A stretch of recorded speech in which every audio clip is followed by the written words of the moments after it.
Bugün sizlerle Subway Surf videosu çekeceğim. Çok sevdiğim bir oyun arkadaşlar. Hadi başlayalım. Şuradan çıkmak çok zevkli oluyor.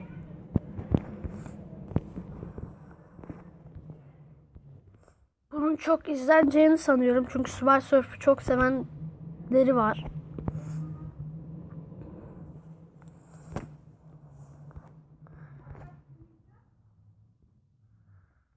Kanalıma abone olmayı unutmayın arkadaşlar. Şunun sesini açmayı unuttum arkadaşlar. Pardon.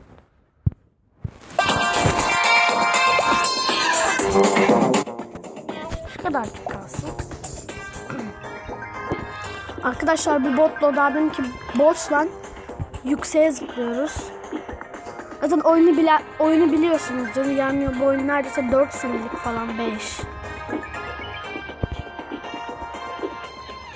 Yani benim bildiğim. Belki bende yok ya. 4-5 senelik var bu oyun. Şu trenlerden atlaması da çok güzel oluyor ama bakın en güzeli şimdi geldi. Ama yavaş gidiyor. Ne kadar 6 yazan hızımız, ne kadar hızlı yaparsa bu füze gibi şey de daha hızlı gidiyor. Şu an bakın çok yavaş gidiyor. Şunlardan geçince direkt önümüze bakın. Öldüm ya. Ah be. Arkadaşlar kaykayımız da altından. Şöyle yüksek bir yere bir çıkayım da çok azıcık da olsa havalanıyor. Bakın şimdi. Arkadaşlar. Yani bu kadar. Böyle kaykayla vurunca ölmüyoruz arkadaşlar. Hızımızı yükseltelim.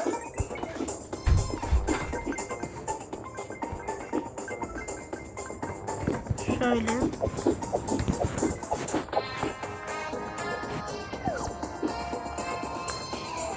Dediğim gibi. Altınları almak da çok zevkli oluyor arkadaşlar.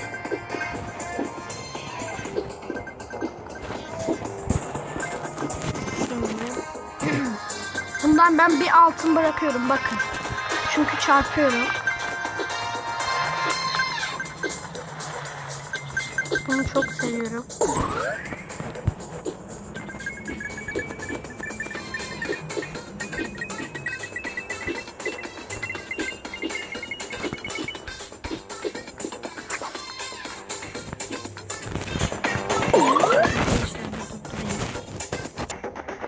Arkadaşlar.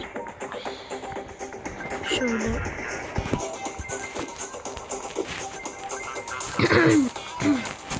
Şuradan altınları zıplayarak almak aslında aralarında en sevdiğim şey. Yıldız hızımızı arttırıyor. Bakın 12 yazıyor şurada.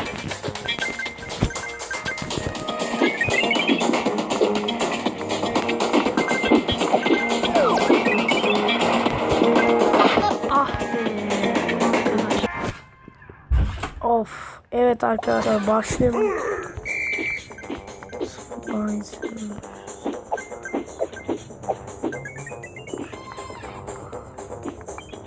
Şuradan atlamaları. Tren yolunda koşan bir kız. Böyle bir oyun.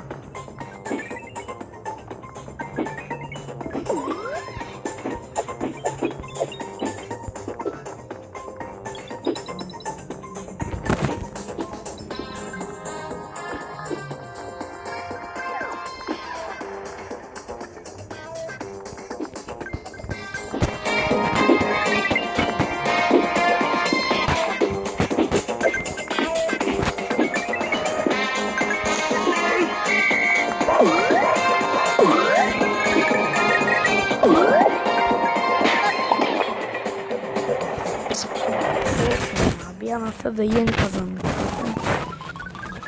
Ne gerek yok yani. Bas hadi. Hızlanmasa gıcık oluyorum böyle yavaş yavaş gidiyor. Hızlanınca bana göre.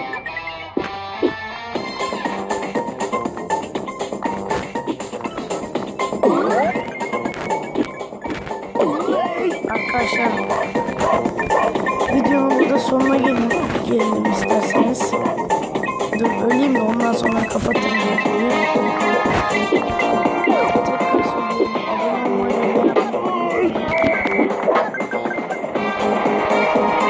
Abone olmayı ve beğenmeyi unutmayın arkadaşlar. Yorum yazmayı hiç unutmayın. Görüşürüz arkadaşlar.